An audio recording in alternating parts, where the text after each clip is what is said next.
My name is Pezly. Welcome to PezKnits episode 6.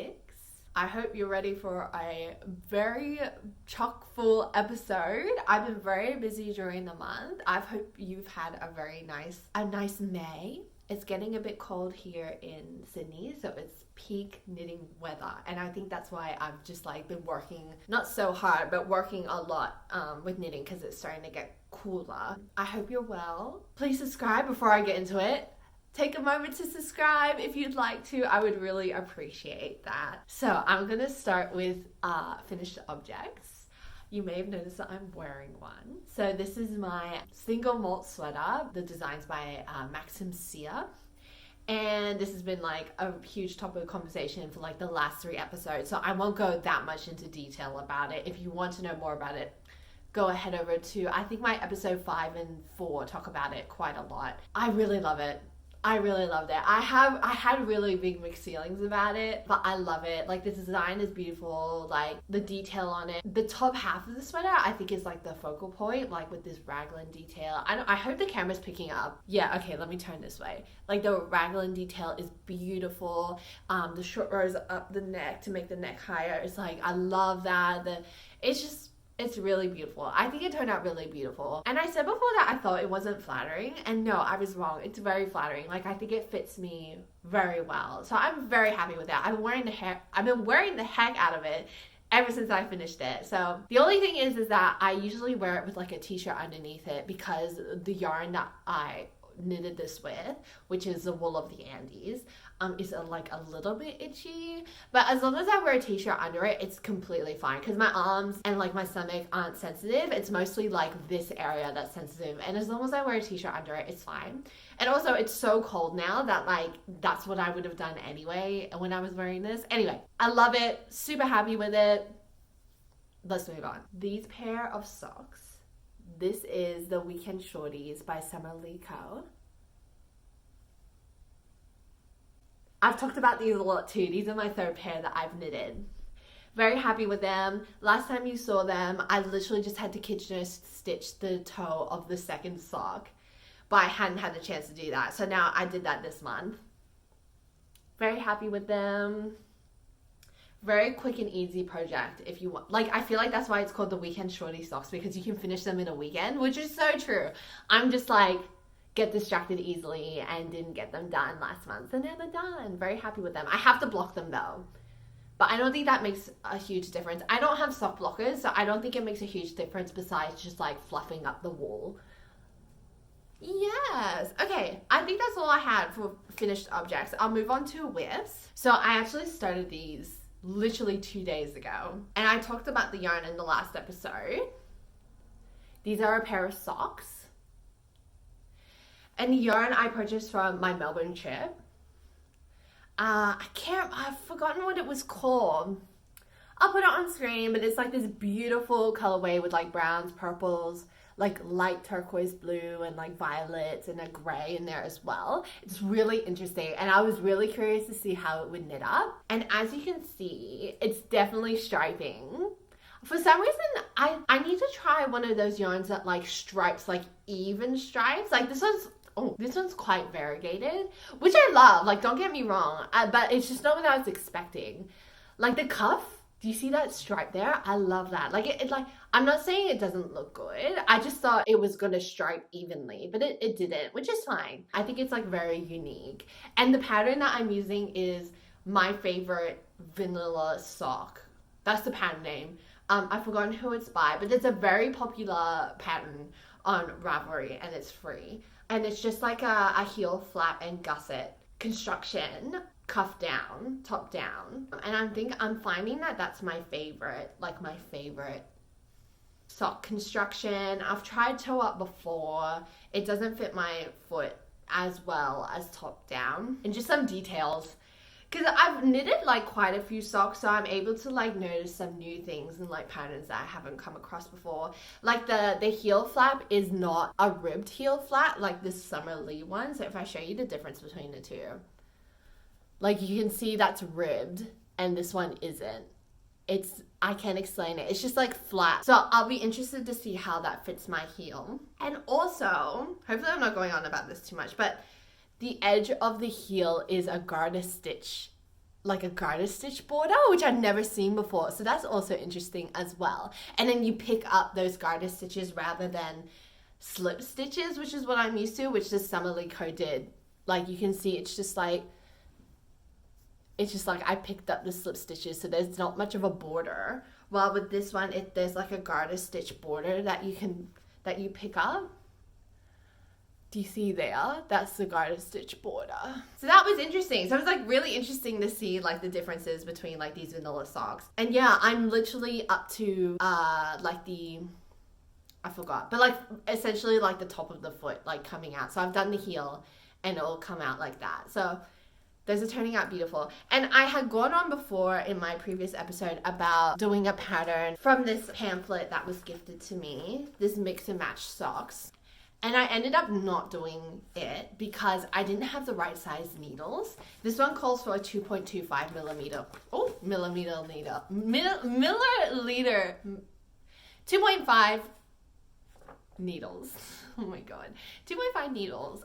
The smallest needles I have is 2.75, and I actually gauge swatched it, if you can believe it. And by gauge swatch, I mean I knitted half of the rows that they asked for, measured it, and then times it by 2 to like give an estimate on how big what the size of the gauge swatch was going to be. And I didn't hit gauge, it was too big, obviously. And so I'm going to wait until I get some 2.25 millimeter needles before I pick this up, because like I want to do it properly. And also I don't want to make excuses too, but like this is a very variegated like yarn, and like the options within this pamphlet are like cables, like basket stitch, and obviously if I like do like those really intricate designs in this yarn, you're not going to be able to see it because it's so striped. So I didn't even think this was the right yarn to knit that with anyway, unless I'm doing a plain sock. And I'm like, I don't want to do a plain sock. I want to do like the really interesting designs in that pamphlet. So I opted to do like just like a vanilla sock pattern that I found off of Ravelry, which is why I've done that. So yeah, a lot of progress in 2 days. Like, look at that. Like, socks are just so great to just like pump out. Like, if you've never knitted a sock, like it's like so non-committal, which is what I love about a sock. Like, it's so quick. It's such a small, well, I have like small-ish feet. Like, I don't have huge feet, so it's like a small project. It's travel friendly. Like, if you told me 2 years ago I'd be knitting socks, I would not have believed you. Like, I was so against knitting. I wasn't against it, I just didn't get it. But now I get it. I'm like, I wouldn't consider myself a sock knitter, but I definitely enjoyed knitting socks. Next whip. Now, this is going to come out of left field because I have not talked about this at all. But last episode, I was like reorganizing my stash, and I realized that I had like a lot of acrylic wool, and I will show you. I have it in this box here.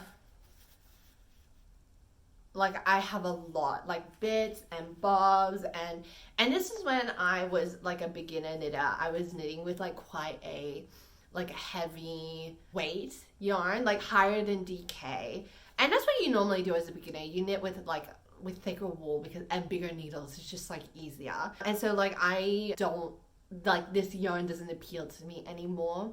And so I thought the best way to get rid of it was to knit for charity. And so I've been working on a few items to donate. And I have one charity in mind, which is called KOGO, and which is short for Knit One Give One.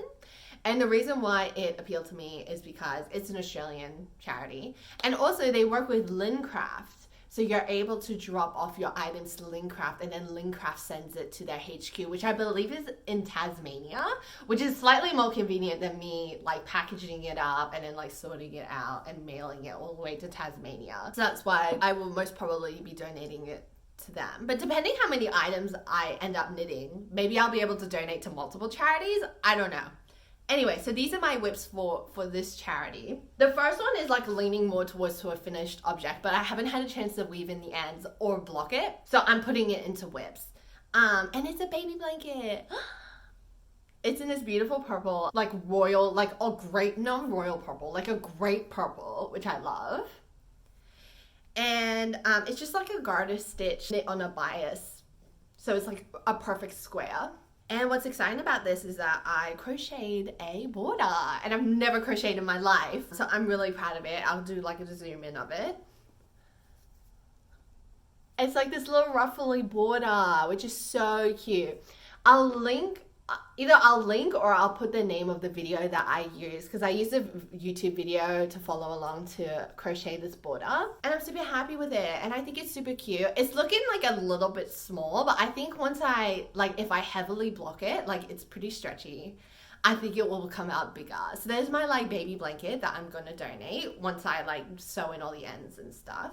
And then this is so adorable. I made a matching jacket cardigan, and it is so cute. And this is also a whip. Let me just show you first. Oh my god, it's so cute. Do you see? It's like a little like, the pattern's actually called Baby Sophisticate, I think. And I think it's so adorable. It looks like a little robe with like this collar. I'm like imagining a little baby with like a glass of apple juice like by the fireplace. Like it's just like such a cute, adorable little, I'm just like imagining a baby in this. It's just like too much for me. The reason why this is a whip is because I need to sew buttons onto it. I have the buttonholes and everything, but you can imagine with the buttons, oh my god, it's gonna be so cute. So I just need to sew buttons. I haven't had a chance. I have like this bag of like miscellaneous buttons. I actually stole it from my mom. It's like this Ziploc bag giant bag full of like hundreds of buttons, and it's hard to find like ones that vaguely match, and also that have big enough holes for me to like sew using like the yarn that I knitted with this. So I need to search around and find some matching buttons to put on there. So cute. When I was knitting this, I was like, baby fever. I was like, oh my god, it's so cute. So that's so cute, like the matching as well. Hopefully they're like given together as a pair, but if they're not, that's fine too. Okay, and the third one, this is gonna be so bad, but like, okay, let me show you first. Wow, it looks so artistic on camera, but it's more scrappy. Like, here I am. Like, it looks so artistic on camera. It probably doesn't, but like in real life it's like very scrappy. I'll show you the back. Woo! Look at all those ends. So this is a log cabin blanket, and this is what I'm doing to get rid of like the really little balls of wool that I have. Like I can't make an item from like a ball that's like this big and it's like a super heavy weight. Like I can't make a full item, so I'm like putting them all together and making this this blanket. And depending how this comes out, I might keep it for myself, which is so bad. But like, my partner's like, oh, it's so good. Like, it looks so nice. You shouldn't give it away, blah, blah, blah. And I'm like, well, it depends how it looks at the end, I guess. Like, not saying that I'm going to donate something because it's ugly. But if I don't personally like it, then why would I keep it? I would rather give it away to someone who wants it and needs it. But if I like it myself, then I'm going to keep it. Ooh. It's getting quite big, like, and I still have a lot of yarn to go, so I'm really curious to see how this comes out. I'm also planning on knitting or crocheting a black border, which I think will bring it all together.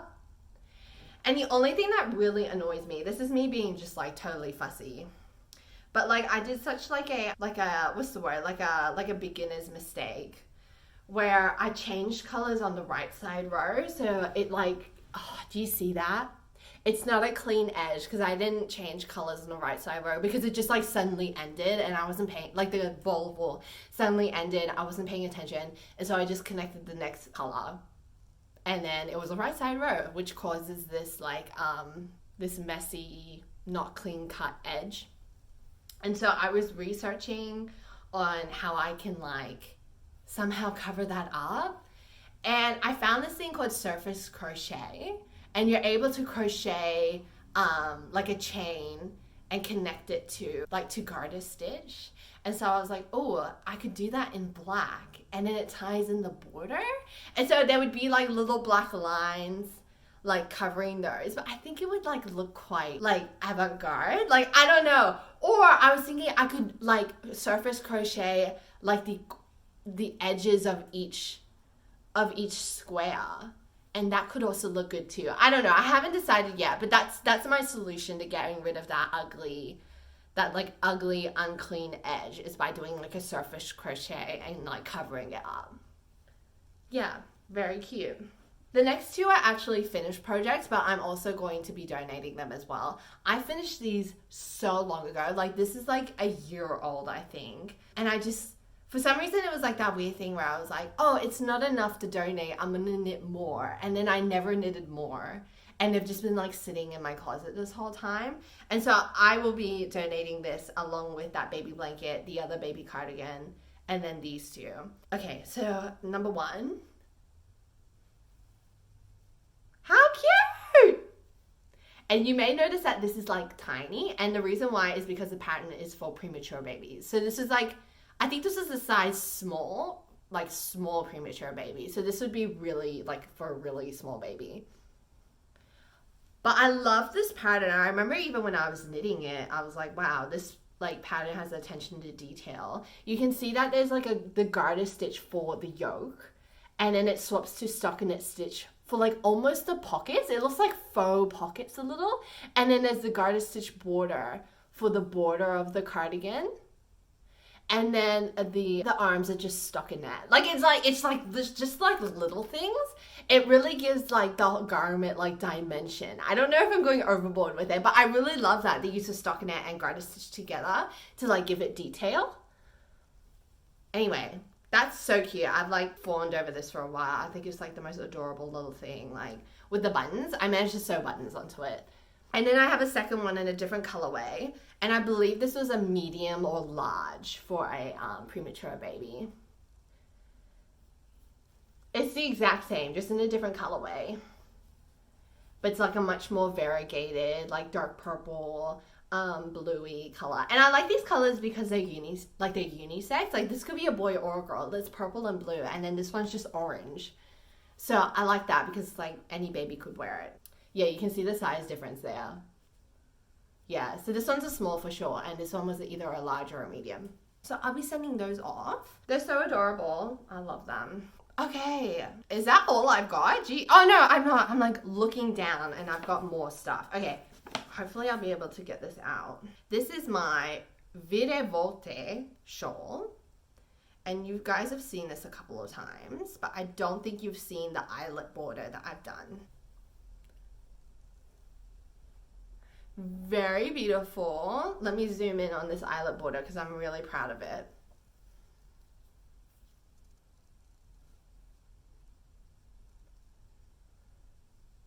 Very delicate, very dainty. And I'm knitting this eyelet border in an alpaca yarn. I don't have that much left. I actually have a second ball, which is, I was like regretting getting that second ball. I was like, I do not need a second ball, but yes, I did. I've only got like a wisp left. And then the main color is like a lace weight yarn. I'll put it on screen. I've talked about it before in the colorway Log Cabin. And I don't know, I was working on this a lot because I was so close to the finish line. You're only meant to do 2 sections of this eyelet lace. You can see that there's like a divider here. Hopefully you can see that. You're only meant to do one of these and then one of these and then it's done. But when I like tried to put it on, like it looks quite big like here. But when I tried it on with the needles attached, it like didn't really look big enough. I can't stand shawls that just look like a piece of tissue around your neck. Like that's like really small and like thin. I just don't like the look of it. I like full like full busty shawls. And so when I tried it on, I was like, ooh, like I think it needs more. So I've got that second ball of alpaca that I mentioned. So I'm gonna do a third section of this eyelet. And let me tell you, I'm not the biggest fan of knitting like eyelets like this. Like for some reason, it's like hard for me to pay attention. And this alpaca is like very forgiving because like the halo is so big, you're unable to see like mistakes. But like I've definitely made mistakes. Like I've made mistakes on the second section. It's meant to be like tilting a different way to this first section. It's hard to explain, but I didn't do that because it took too much like attention. Like the repeats weren't very like memorizable. I couldn't memorize the repeats for the second section, so I just did the first section again twice. But that's not what the pattern calls for. But I didn't do it, so I'm just like letting you guys know if it looks slightly different to the picture. on the pattern. So I'm gonna do a third section, but I'm a bit slow going on this. Like I said, I'm not the biggest fan of like knitting eyelets like that, so I'm taking my time with that one. Very soft. I also have to do the fringe. There's fringe on this shawl, so I also have to do the fringe. So there is a bit of like quite a lot to go with that one. Okay, and now my final whip. This is like one of like those whips that you just keep seeing over and over again. This is my memory blanket. It's a mitered square blanket. I called it the wrong thing last time. I called it a metered square blanket, and then someone told me it's not metered, it's mitered. So now I know. This is my mitered square blanket. It's quite a bit bigger than last time you saw it. So I've added like this whole tail to it. Looking very nice. I'm trying hard not to repeat colors too many times in like one row. You can see I've repeated this color here as well. But I feel like because the green is more, this is like quite a variegated yarn. So like because the green was more here in my mind, I was like, oh, it's like looks pretty different. So yes, I like keep telling my partner, I'm like, I'll probably finish this when I'm on my deathbed, and then my grandchildren will be able to keep it, because it's like such slow going, and I just add a square every time I have like a little bit of fingering yarn left over. Like you can see here, this is the like the rest of that that yarn from my sock. So it's kind of fun. Like I see why it's called memory blanket, because I'm like, oh, there's like leftover. This is the leftovers from my sock. Oh, this is leftovers from that other sock I knitted. Oh, like this is leftovers from another sock I knitted. Wow. What else is... Oh, yeah. And another sock. This is all just like from socks. Like this one's from a shawl that I knitted before. So like it's quite fun. And another shawl. This one here. So it's like quite fun. Like I can look back at all the yarn I've used like for years and years in this blanket. So I love this. I love the concept of this, so I'll keep working on that. Every time I'll have a little bit of yarn. I'll probably end up putting some of this in there once I've like used up as much as I can from here. I have it in this, I don't think you've seen this before, I have this in this drawstring bag I got from the Australian yarn store when I purchased one of their mystery bags, and it's really cute. It says love, and then the O is like a skein, like a ball of yarn, which is quite cute. Alrighty, I think that's all. Yeah. Anyway, that's all from me. I had like my previous episode, which was my mini episode, which I talk about like my Stash-quisition, which I don't have yet. It's still in the mail, but it's a ton of yarn that I purchased for a Kai fella sweater that I'm gonna knit for my partner, and that hasn't come yet. But I showed you like my process in picking colors in that mini episode. So if you're interested in that, check it out, because I don't know about you, but for me, when there's an item that I'm gonna knit with like multiple colors, it's really difficult to come up with a color palette. So I kind of went through that process within that episode. So check that out if you'd like. But yeah, besides that, I've got no Stash-quisitions. So I've been pretty good this month. So yeah, that's all from me. I hope you guys are keeping warm if you're in Australia. If you're anywhere else, I'm pretty sure it's the opposite. Yeah, enjoy the rest of your day, and I'll come back next month showing you everything that I've worked on. Okay, bye.